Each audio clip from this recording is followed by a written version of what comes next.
Welcome to Dear Texas Radio, where we encourage Texans to drop everything and read. Your hostess for today's show is Arlene Gale.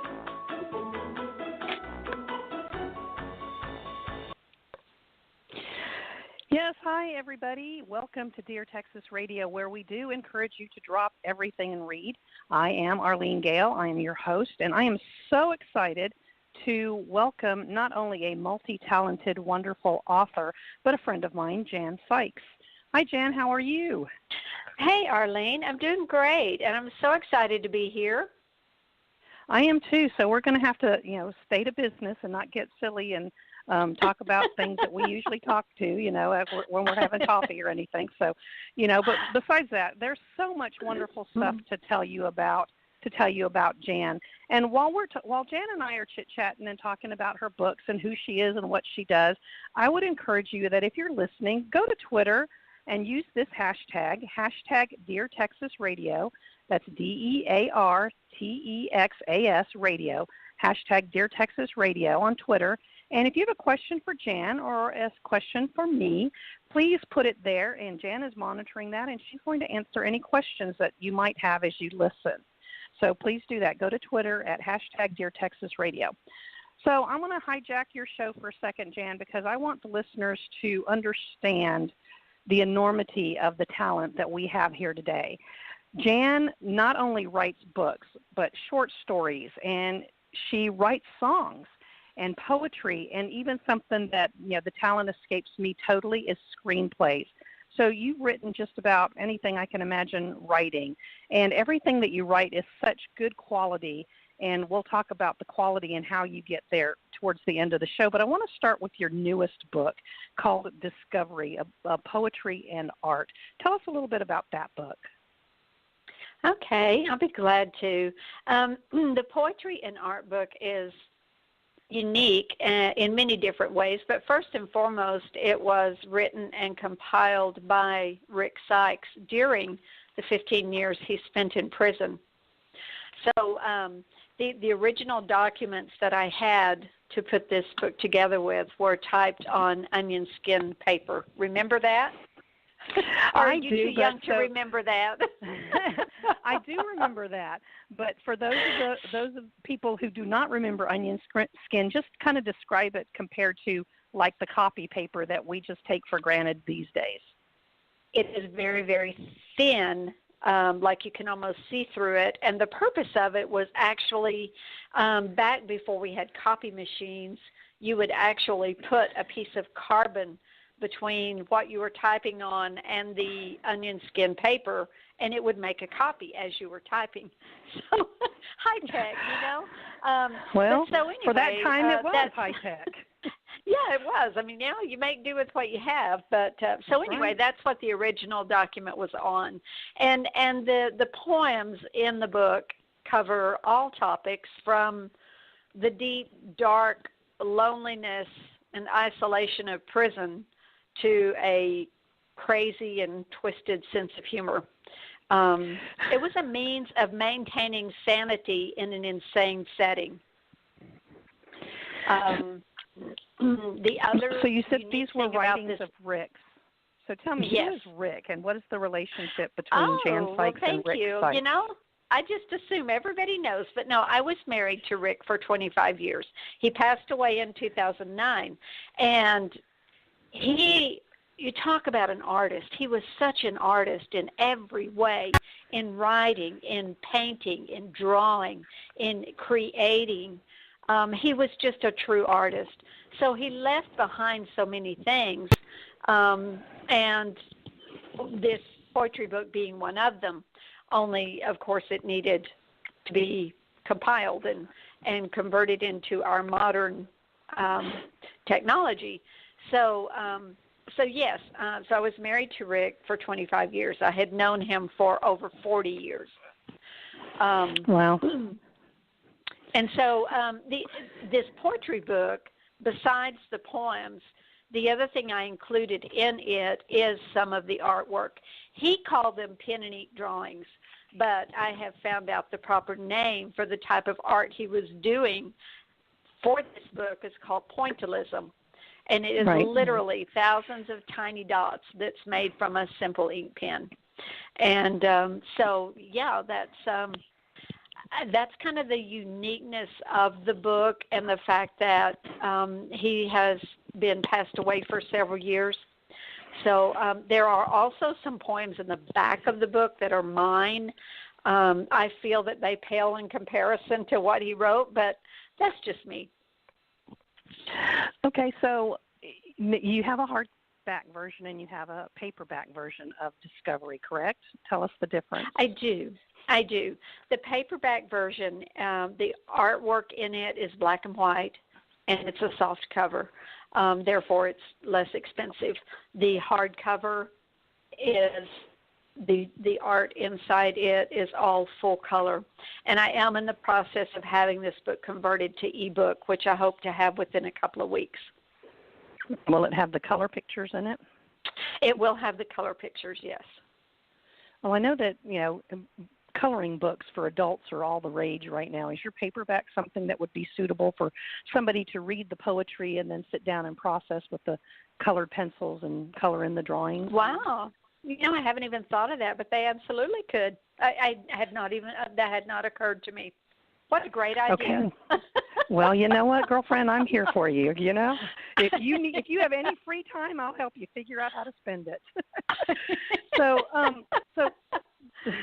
the title of the book is Discovery. Where does that title come from? The title that he gave the poetry book was Etchings in Stone. But when he recorded his last CD, he wound up giving the title to that CD. So when I decided to do this book, there's this one poem that he wrote that came from a dream or a vision or whatever you want to call it, where he was actually in solitary confinement, and which means you're isolated from everyone else because you didn't act the way they thought you ought to. So he had this vision, and this being came to him and conversed with him. And so from that, he wrote this poem, Discovery. And that was such a turning point in his life. That experience changed the way that he moved forward in life. And so it seemed appropriate that I make that the title of the book. So that it comes from that poem, Discovery. So in the poem, what kind of transition, you talk about that changes the way he lives his life. What is that transition for him? It was all about, it was like the being was a reflection of himself, and a reflection of who he had lost, the person that he had lost, that he had forgotten existed. And it was like looking in a mirror through the eyes of this being in the vision. And from that point, he made up his mind that he was going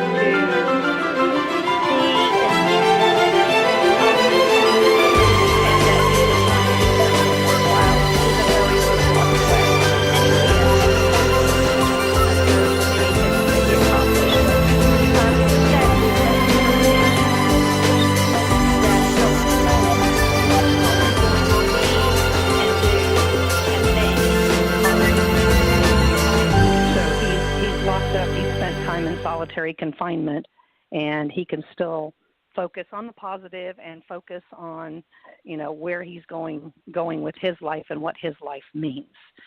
Right. It was a decision he had to make, and he used to talk about it. And he said, he first of all, he was convicted for a crime he hadn't committed. So when he got to prison, he was pretty angry. He was pretty upset because he hadn't done what he was convicted of, and so the anger and the bitterness, it didn't wear off right away. It took several years before he finally decided that wasn't any way to live. But he talked about that when he reached this point of deciding what he was going to do, he thought about trying to escape. And he, in his words, he said, if I could make it over the wall, I could escape. If they shot me off of the wall, I would still escape because I would be free.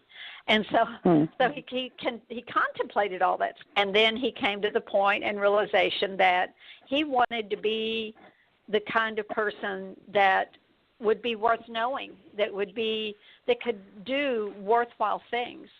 And so that was his determination that carried him through all those years. Wow. And after a story like that, I mean, it's incredible that somebody in that situation and things out of their control could hold on to something so positive. And I guess what I'm hearing is, the little resentments and little bitternesses that I have between me and whoever, really don't amount to anything. I got an example here with Rick of learning to make your life matter in whatever way, wherever you are, whatever you're doing.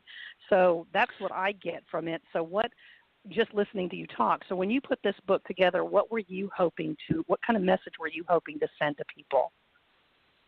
Well, because it is such a beautiful expression of one man's heart and soul, and because I believe that there are others out there struggling with difficult situations who might find encouragement or who might find comfort or just something to trigger a thought in these poems and art.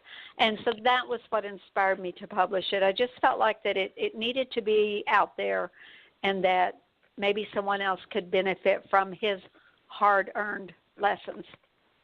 Right.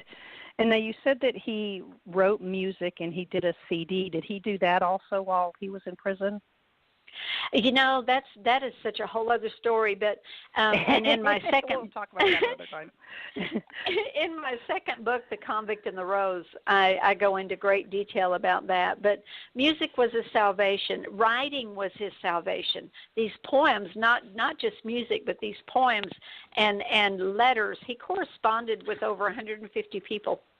And so writing was such a therapeutic thing. And so he wrote hundreds of songs while he was incarcerated, but he also advocated for and was given permission after many, many, many years of asking to build a recording studio inside Leavenworth Prison. And to my knowledge and all the research I've done, it was the only recording studio ever inside the walls of a federal prison. Wow, that's amazing. What a great legacy for him to leave and for you to help him continue to live. So, Jan and listeners, we're going to take a quick break and then come back and talk to Jan Sykes about another series of books that she's written and some of the other talents that she has. So please come back to Dear Texas Radio in just a moment. We'll continue our conversation with Jan Sykes. I would like to tell you about two books I have here in front of me by a two-time award-winning author, Lori Rowley. Her books are titled Mim's Little World and Mim's Little World 2, with Mim's Little World 3 in the making. The stories are so sweet. They are beautifully handwritten and illustrated for ages 2 to 7. Discover these precious books and even get your copy signed by LoriLee.com. That's LoriLie.com. Dear Texas would like to thank our sponsors. Dear Texas would like to thank our sponsors. McKinney, Texas has a rich history, one it embraces and loves to share with visitors. Nowhere is this more evident than McKinney's historic downtown with more than 100 eclectic shops and eateries to explore. Situated just 30 miles north of Dallas, McKinney offers the perfect getaway from the urban hustle. For more about McKinney, check out www.visitmckinney.com or call 888-649-8499. The third annual short story contest begins March 1st and runs through July 31st. Enter your short story for a chance at prizes and getting published. To learn more about this annual event, please visit our website at txshorts.com. Dear Texas would like to invite you to the McKinney Square Book Festival on June 3rd, 2017. The event will be held at the Performing Arts Center from 9 a.m. to 2 p.m. Meet 40-plus Texas authors, many of whom have won awards. Special events will take place during the day, and a special musical guest, Billy Dawson, will perform at 2 p.m. For more information, please visit our website, mckinney.deartexas.info. Wimberley Valley Tourism welcomes people to explore the many fine shops, restaurants, and wineries that make Wimberley special. More at WVTLA.com. From concept to casting, recording to post-production, Spoke Media is dedicated to creating a superlative listener experience. www.spokemedia.io. EBG 247, where you can find ebooks galore 24 hours, 7 days a week at ebg247.com. Welcome to Dear Texas Radio, where we encourage Texans to drop everything and read. Your hostess for today's show is Arlene Gale. Hi, everybody. Welcome back to Dear Texas Radio. I am Arlene Gale, and I'm excited to be here to interview my friend and award-winning, best-selling Texas author, Jan Sykes. You still there with me, Jan? I am here, and I'm still happy to be here. Yay! Well, I want to start this second half by talking about your 4-book series, because you are living, as writers, we're not supposed to write in cliches. So I'm just going to say you're living the cliche of truth is stranger than fiction. So tell us, how does that play out in this 4-book series? That is so true. And I often use those same words when I am talking about my books, because they are true story, but they are written like fiction. And so it's like reading a fiction novel. When you read one of my books, it's just that everything in them really did happen. So I chose to tell the story through fictitious characters because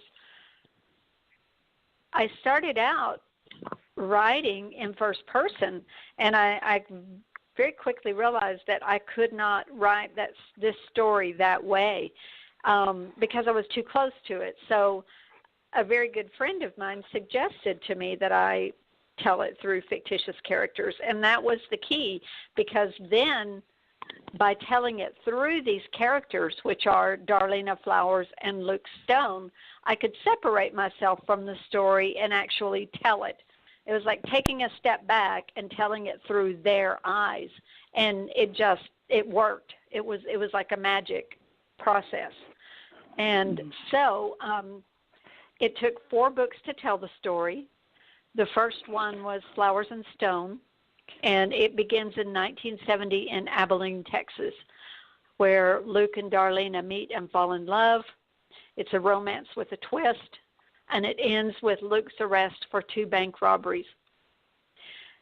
And as we go forward, we learn that he didn't do it, but nevertheless he was convicted. So the second book, The Convict and the Rose, is about the years he spent in prison and shows the struggles he went through, not only just to survive, but to thrive and grow.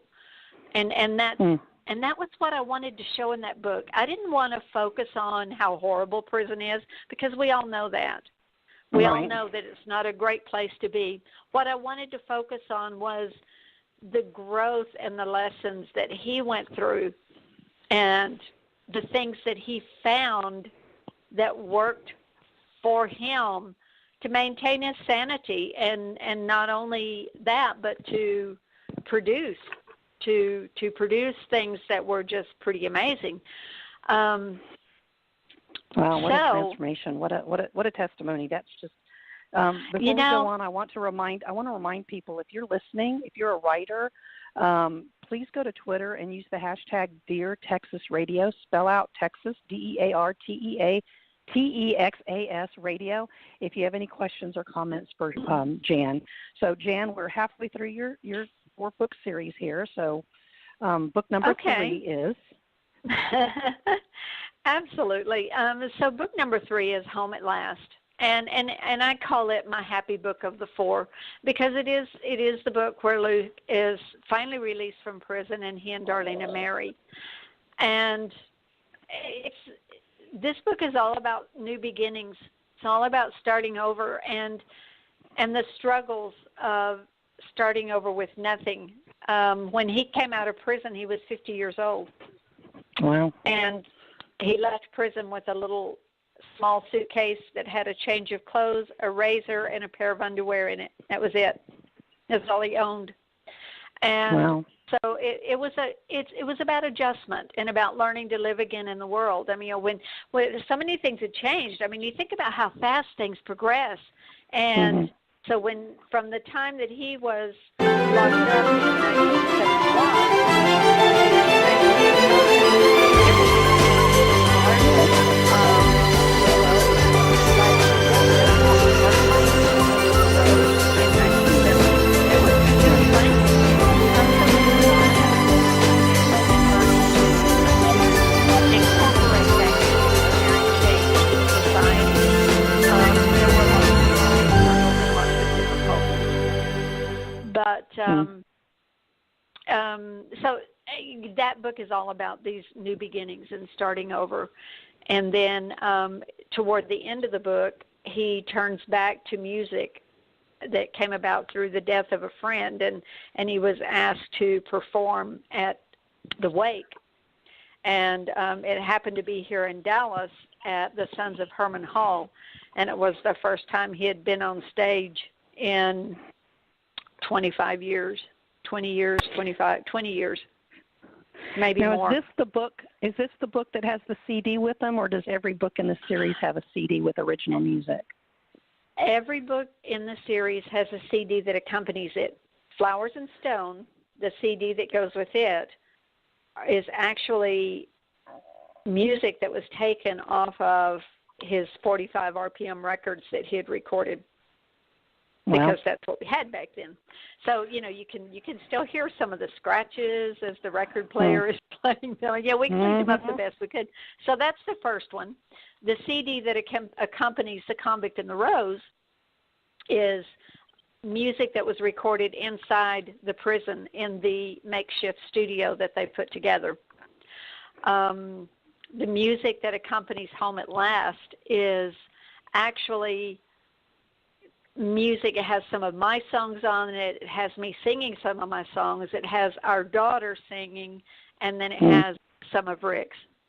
And then the last book, Till Death Do Us Part, it ends the series, and even though the title is about death, and actually the book ends with death, but the book itself is all about living, and it was about squeezing out the most of every moment and accomplishing so much through sheer determination and sheer will and the drive to leave something behind, to leave a footprint. I think we all kind of have that, we all want to leave a footprint. Yeah. So, but the CD that accompanies that one is the last CD that he recorded, which was in Abilene, and it was in 2003 that he recorded that CD.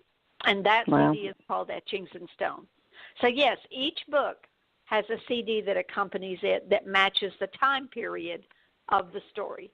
Wow.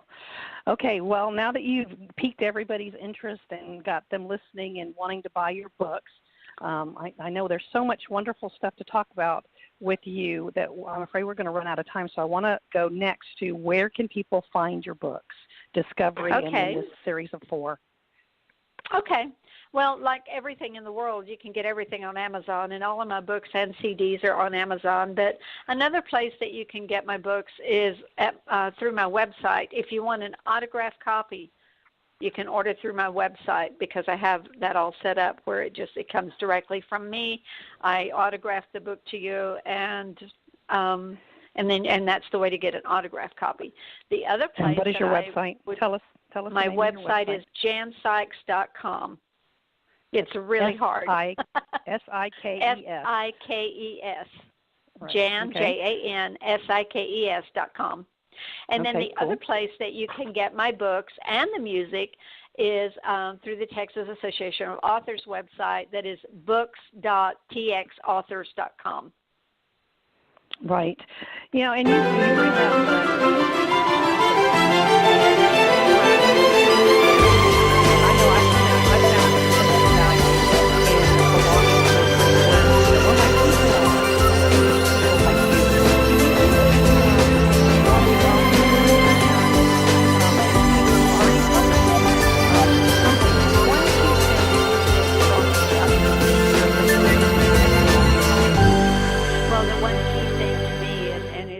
just no question about it, is marketing. The things that I have learned about marketing through our marketing conferences, through our one-on-ones, through our leader, Alan Bourgeois, is constantly looking for new marketing avenues and opportunities for us. And to me, that has been so incredibly valuable, because marketing is the most difficult task that we as indie authors face.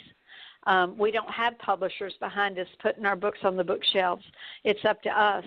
And so to me, that has been the most incredible thing about Texas Authors Association, is having that marketing hand up. Yes, I agree. So again, that's books.txauthors.com, and jansykes.com is her website. What about social media? Are you doing any of that? I do everything. Run Okay. us through where we can find you on any platform. You can find me on Twitter. My Twitter handle is @RIJANJKS. On Facebook, I am author Jan Sykes Books. On LinkedIn, you just do a search in Jan Sykes and it'll come up. I'm on Instagram. I am on Pinterest. I'm on Google Plus. And you still have time to write books and screenplays and music, and I mean, it's just amazing, just amazing. Barely. So we've got 1 minute. So in this 1 minute, I want you to rack your brain and tell me, what is the number one hint that you will give people who are getting ready to publish their book? Because you are an award-winning, best-selling author. So I was 20 once, way back when. I had a 70 Chevy and a few girlfriends. Had an older brother who looked like me. That's how I got my fake ID. Yeah, we had beer and rock and roll. Cigarettes weren't all they smoked at them gravel pits outside of town, where we skinny dipped and threw around our attitudes. Son, it didn't start with you. Hey, I was 21's too. On my list for any author, new or old. Great advice. Perfect. So Jan, my name is Michelle, and I want to thank you all for being part of Dear Texas Radio with Fight.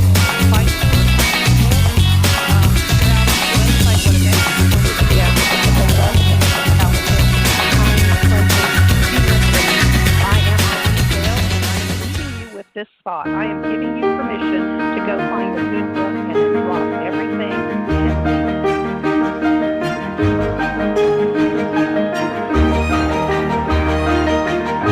Well,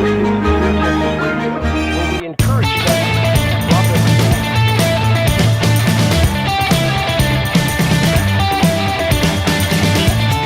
Dear Texas, we'd like to thank our sponsors, Bourgeois Media and Consulting, a book publishing consultant where creative inspiration is realized. More at bourgeoismedia.com.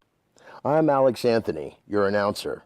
For all inquiries regarding voiceover, narration, and announcing services as heard on this program, please make contact through voxluxstudio@gmail.com, voxluxstudio@gmail, or you can call 512-537-6